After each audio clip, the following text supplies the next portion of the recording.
मित्रों नमस्कार, मैं डॉक्टर प्रवेश कुमार विश्वकर्मा हमारे YouTube चैनल शिखर IAS लखनऊ में आपका हार्दिक स्वागत है। आज की भारतीय अर्थव्यवस्था की क्लास में हम लोग डिस्कस करने चल रहे हैं RBI की मॉनेटरी पॉलिसी के बारे में। RBI की मॉनेटरी पॉलिसी से संबंधित मैं आपको 3 से 4 वीडियो प्रस्तुत करूंगा, जिसके माध्यम से RBI की मॉनेटरी पॉलिसी की से संबंधित जो अवधारणाएं हैं उनको आपके समझ में रखूंगा। इस क्रम में आज का पहला लेक्चर है RBI की मौद्रिक नीति का उद्देश्य क्या है। तो RBI की मौद्रिक नीति का उद्देश्य, तो सबसे पहले जो RBI की मौद्रिक नीति है, आखिर में इस मौद्रिक नीति का ऑब्जेक्ट क्या होता है। RBI की मौद्रिक नीति का ऑब्जेक्ट क्या होता है, तो इसमें आपको जानना है कि इसमें इन्फ्लेशन,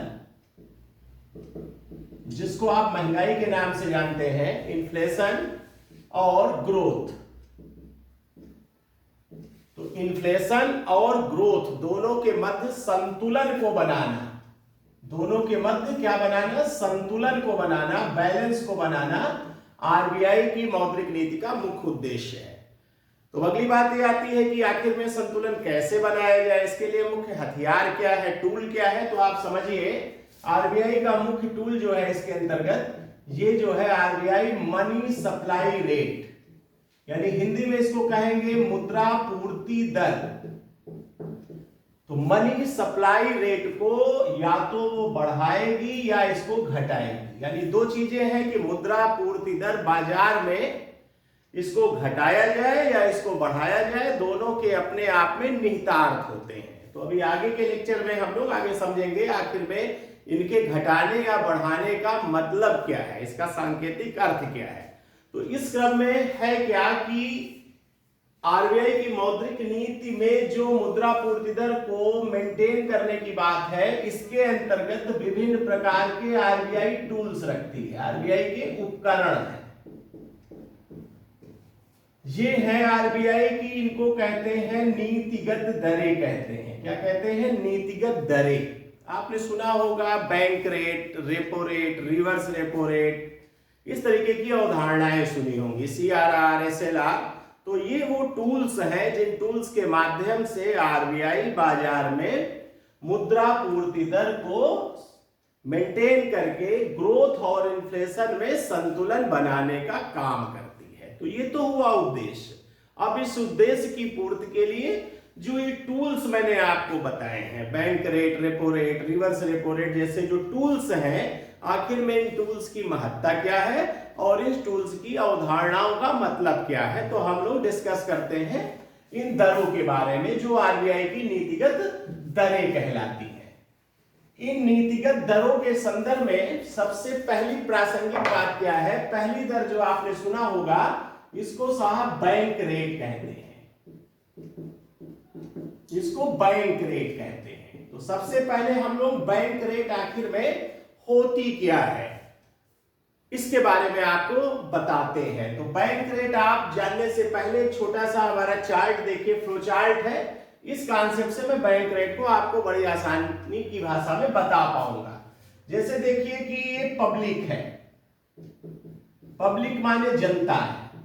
तो जनता को जैसे पैसों की जरूरत पड़ती है, हमको आपको पैसे की जरूरत पड़ती है, तो हम लोग किस पे डिपेंड है, हम लोग CB लिख रहा हूं, कॉमर्शियल बैंक, जो शेड्यूल कॉमर्शियल बैंक है, हम लोग इस पे डिपेंड है। हमारी पैसों की आवश्यकताओं की पूर्ति कॉमर्शियल बैंकों के द्वारा पूर्ति होती है। इसी तरीके बट नेचुरल है कि जो कॉमर्शियल बैंक है, आखिर में उनको अपना सिस्टम मेंटेन करने के लिए उनको भी पैसे की जरूरत है।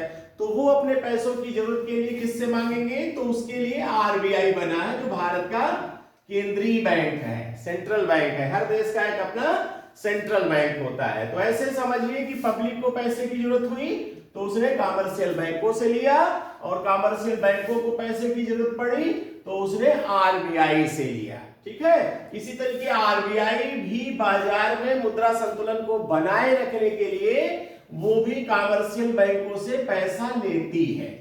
ठीक है, तो ये जो चक्र है, ये जो मनी सप्लाई का साइकिल है, चक्र है, इस साइकिल का इंप्लीमेंटेशन हम लोग इन दरों के माध्यम से देखते हैं।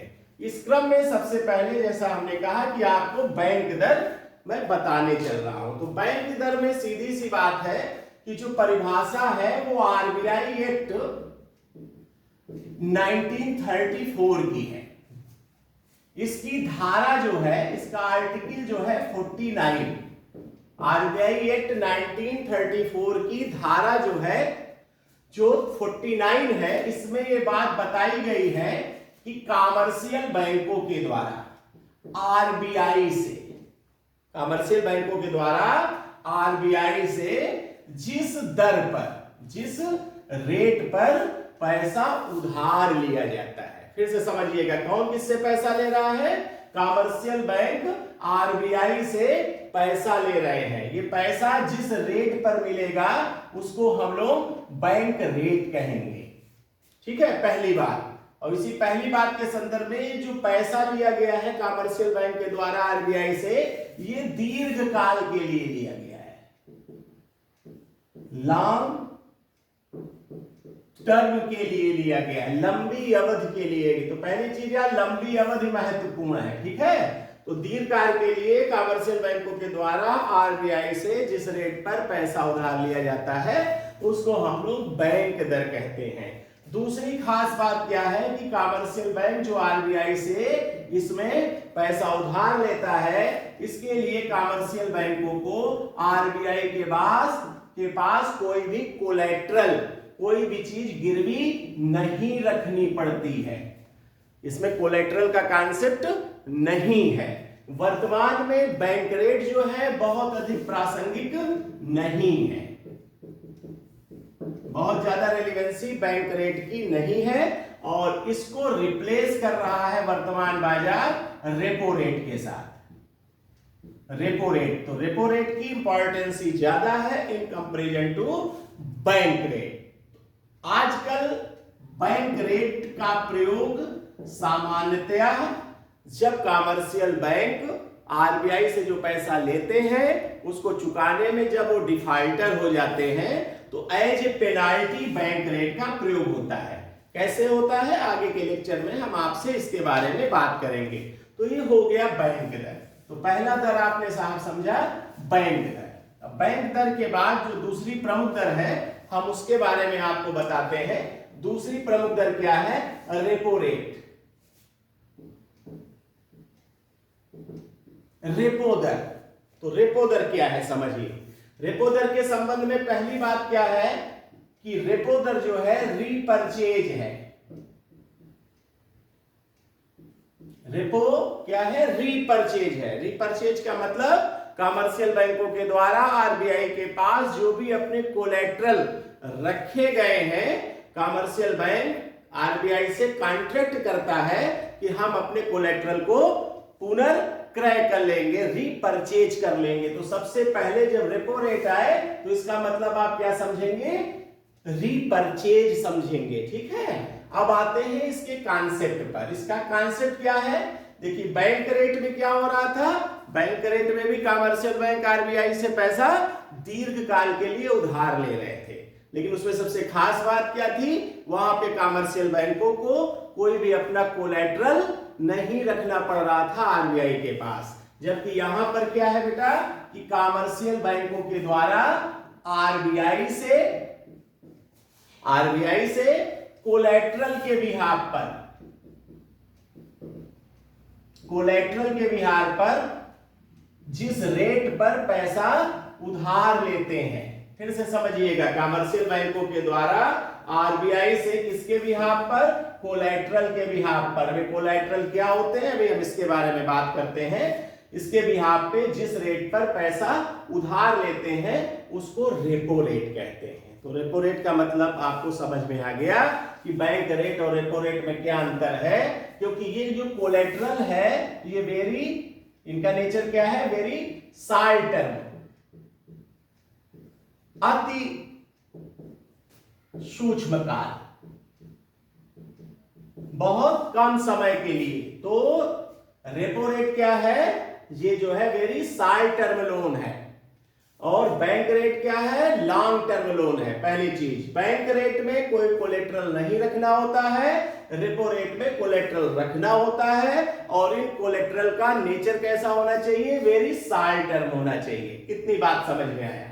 तो अब अगली चीज इसमें हम लोग क्या समझते हैं कि ये जो कोलेट्रल होता है, ये जो कोलेट्रल है, गिरवी रखी हुई चीज है, ये जो कोलेट्रल है, इसमें कोलेट्रल में क्या चीजें रखी जाती हैं, इसमें कोलेट्रल में गवर्नमेंट सिक्योरिटीज, हिंदी में सरकारी प्रतिभूतियां रखी जाती हैं। समझिएगा, बड़ी बारीक बात है। ये जो क्या चीज गिरवी रख के आरबीआई पैसा देगा, सरकारी प्रतिभूतियों को गिरवी रख के आरबीआई पैसा देगा। किसको देगा, कॉमर्शियल बैंकों को देंगे। दूसरी यहां पे खास बात है कि यहां पर एसएलआर के अंतर्गत, अब एसएलआर अगले वीडियो में आपको कॉन्सेप्ट बताएंगे, एसएलआर में भी कॉमर्शियल बैंक अपनी गवर्नमेंट सिक्योरिटीज को रखते हैं, अपने पास रखते हैं। ठीक है, तो यहां पर जो है एसएलआर वाली जो गवर्नमेंट सिक्योरिटीज है वो कंसीडर नहीं होती हैं। यहां पर केवल गवर्नमेंट सिक्योरिटीज कंसीडर होती हैं, लेकिन जो एसएलआर के मद में कॉमर्शियल बैंकों के पास होती हैं उनको कंसीडर नहीं किया जाता है। पहली चीज। अगली खास बात यहां पे क्या है कि ये आखिर में इसके लिए एलिजिबिलिटी क्या है, मतलब अहर्ता क्या है। तो इसके लिए एलिजिबिलिटी में दो चीजें हैं। पहली चीज क्या है, शेड्यूल्ड कॉमर्शियल बैंक, मतलब जो अनुसूचित वाणिज्यिक बैंक है, रेपो रेट का प्रयोग वो कर सकते हैं। और दूसरी सबसे खास बात चीज क्या है, प्राइमरी डीलर्स।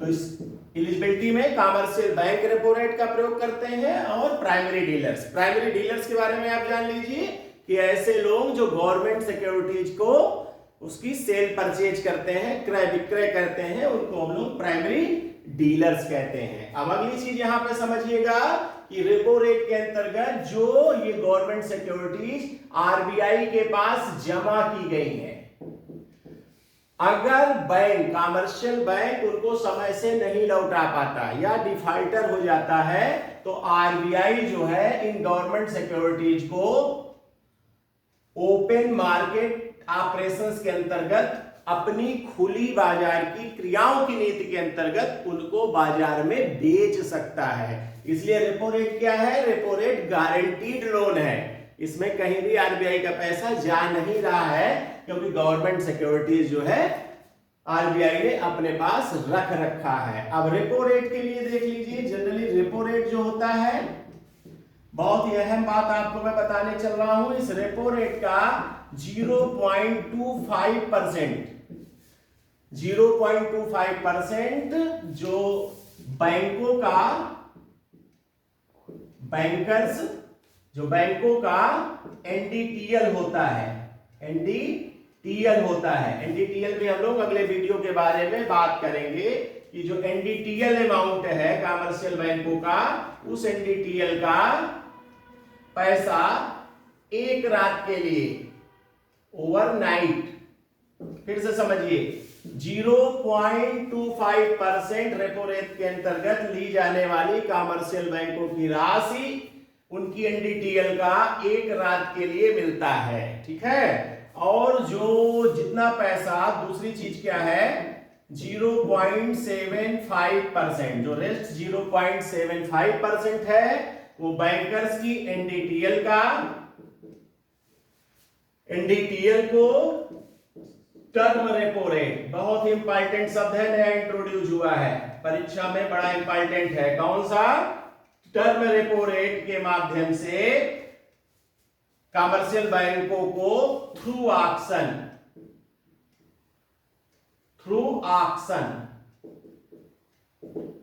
मतलब नीलामी के द्वारा, तो जो 0.75% है वो टर्म रेपो रेट पर ये ले सकते हैं, थ्रू ऑक्शन के द्वारा इसमें नीलामी की जाती है। और इसका तो टाइम ड्यूरेशन आपने बेटा देखा, जो 0.25% है ये ओवरनाइट के लिए मिल रहा है, लेकिन जो टर्म रेपो रेट है ये 7 डेज इसका समय होता है। कितना होता है? 7 डेज। तो इसमें बैंक को आप जानते हो समय ज्यादा मिल जाएगा। तो ये अमाउंट 0.75% ली जा सकती है कि जिससे मनी सप्लाई रेट बैंकों में बहाल रहे। इतनी चीजें आई थिंक मेरे हिसाब से समझ में आ गई होंगी। इनको कहते हैं, क्या कहते हैं? Repo rate, repurchase. अब रीपर्चेज क्या है कि रेपो पीरियड में कमर्शियल बैंक अपनी जो गवर्नमेंट सेक्रेटरीज जो है यहाँ पर जो इन्होंने गिरवी रख रखी हैं वह उनको पुनर्क्रय कर लेगा, यानी रीपर्चेज कर लेगा। दूसरी चीज सबसे खास बात यहाँ पे नोट में आपको क्या जाननी है कि जो रेपो रेट है, अगला आपको बताने चल रहा है रिवर्स रेपो रेट है, ये आरबीआई के इनडायरेक्ट टूल्स हैं। याद रखिएगा, बड़ी बारीक बात है। ये आरबीआई के इनडायरेक्ट टूल है, मतलब आरबीआई मुद्रा पूर्ति को कंट्रोल करने के लिए ये अप्रत्यक्ष उपकरणों का प्रयोग करता है। तो ये रेपो रेट और reverse repo rate indirect tools में आता है। और एक बात और दिमाग में रखिएगा, सीआरआर और एसएलआर जो अगले वीडियो में आपको विस्तार से बताएंगे वो डायरेक्ट टूल्स के अंतर्गत आता है। तो इस तरीके से आपको पता चल गया होगा कि आखिर में रेपो रेट क्या होता है। ठीक है, तो रेपो रेट को जानने के बाद जस्ट इसका अपोजिट जो अगला कॉन्सेप्ट है इसी क्रम में, उसमें बिल्कुल भी समय नहीं लगेगा क्योंकि वो रिवर्स है। रिवर्स का मतलब आप समझते हो, रिवर्स का मतलब उल्टा होता है। तो तीसरा रेट क्या है? Reverse repo rate. Reverse repo rate का मतलब इसमें कमर्शियल बैंक आरबीआई से पैसा ले रहा है अल्पकालीन सरकारी प्रतिभूतियों के बदले, शॉर्ट टर्म नेशनल सिक्योरिटीज के बिहाफ पर। उसमें क्या होता है कि आरबीआई के द्वारा कमर्शियल बैंकों से इसी टर्म एंड कंडीशन पे, यानी शॉर्ट टर्म नेशनल सिक्योरिटीज के बिहाफ पर पैसा लिया जाएगा। एक्चुअली इसका व्यवहारिक पक्ष क्या है कि जो वर्किंग डेज है कमर्शियल बैंकों का, जो दिन प्रतिदिन का व्यवहार है, तो दिन प्रतिदिन का व्यवहार में काम करने के बाद आरबीआई का सब बैलेंस मेंटेन करने के पास आरबीआई के पास जो सरप्लस इनकम बचती है, कौन सी इनकम? सरप्लस, अतिरिक्त धन जो बच जाता है, तो कमर्शियल बैंक क्या करते हैं, कमर्शियल बैंक इनको क्या करते हैं, एक रात के लिए आरबीआई के पास अपना धन रख देते हैं। तो इसमें कमर्शियल बैंकों का पैसा किसके पास जा रहा है? आरबीआई के पास जा रहा है। और आरबीआई अपनी गवर्नमेंट सिक्योरिटीज कमर्शियल बैंकों के पास कोलेट्रल रखवा देती हैं। तो ये जो रात भर का जो है ये ब्याज जो होता है, ब्याज है ना, जो रात भर का ब्याज होता है, ये जो है कमर्शियल बैंकों की आय हो जाती है। जितना सरप्लस पैसा हुआ कमर्शियल बैंकों ने रात भर के लिए आरबीआई के पास रख दिया, जो भी एप्लीकेबल रिवर्स रेपो रेट ब्याज दर है एक रात में उतना पैसा कमर्शियल बैंकों को ब्याज के रूप में मिल जाता है। एक चीज और ध्यान रखिए, जो रेपो रेट होता है और जो रिवर्स रेपो रेट होता है, इसमें आप जानिए कि रेपो रेट जो है ये 1% सदैव क्या होता है? रिवर्स रेपो रेट से ज्यादा होता है, अमूमन 1% से ज्यादा होगा। और जो ये रेट चल रहा होगा ये उससे 1% या उसके आसपास कम होगा। तो रिवर्स रेपो रेट सदैव कम होता है रेपो रेट से, क्योंकि इसमें आरबीआई ब्याज दे रहा है कमर्शियल बैंकों के। और आरबीआई क्या है? कमर्शियल बैंकों का अभिभावक है। तो बट नेचुरल है कि पिता अपने पुत्र को उस तरीके से उतना ब्याज नहीं देगा जितना वो पुत्र से ले रहा है, तो वह उतना उसको ब्याज नहीं देता है, 1% कम देता है। ठीक है, अब आपको इसी क्रम में नया कॉन्सेप्ट बताने चल रहे हैं, वो समझिएगा। अगला कॉन्सेप्ट है और इसको हम लोग रेपो रेट से तुलना करके पढ़ेंगे। किससे तुलना करके पढ़ेंगे? रेपो रेट से। अगला कॉन्सेप्ट है एमएसएफ। एमएसएफ का कॉन्सेप्ट है। एमएसएफ का कॉन्सेप्ट बाजार में बहुत बाद में आया। आप जान लीजिए कॉन्सेप्ट 9 मई 2011 को इंट्रोड्यूस हुआ है। भारतीय अर्थव्यवस्था के इतिहास में 2011-12 का जो फाइनेंशियल ईयर है बहुत महत्वपूर्ण है। ये आधार वर्ष के रूप में और विभिन्न बदलावों के रूप में जाना जाता है। ठीक है, तो 9 मई 2011 को ये चीज इंट्रोड्यूस होती है। तो आखिर में प्रश्न उठता है एमएसएफ क्या चीज है और ये किस तरीके से रेपो रेट से ये अलग है। एमएसएफ का मतलब होता है marginal standing facility, marginal standard facility पहली चीज है। इसका कॉन्सेप्ट क्या है कि जो कॉमर्शियल बैंक है अपनी एनडीटीएल का 1%, फिर से समझिए, कॉमर्शियल बैंकों के द्वारा अपनी एनडीटीएल का 1% पैसा ओवरनाइट के लिए, एक रात के लिए जिस रेट पर उधार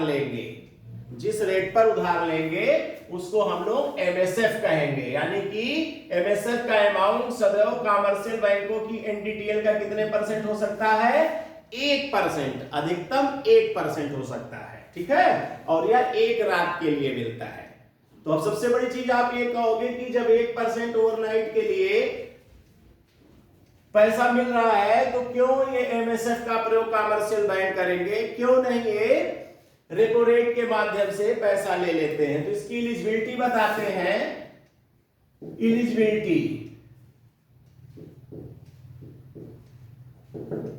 उसमें देखा था एलिजिबिलिटी में शेड्यूल कॉमर्शियल बैंक थे और प्राइमरी डीलर्स थे। यहां पर ओनली, फिर से समझिए, इस रेट का प्रयोग ओनली शेड्यूल कॉमर्शियल बैंक, ये केवल शेड्यूल कॉमर्शियल बैंक ही एमएसएफ का प्रयोग कर सकते हैं, पहली चीज।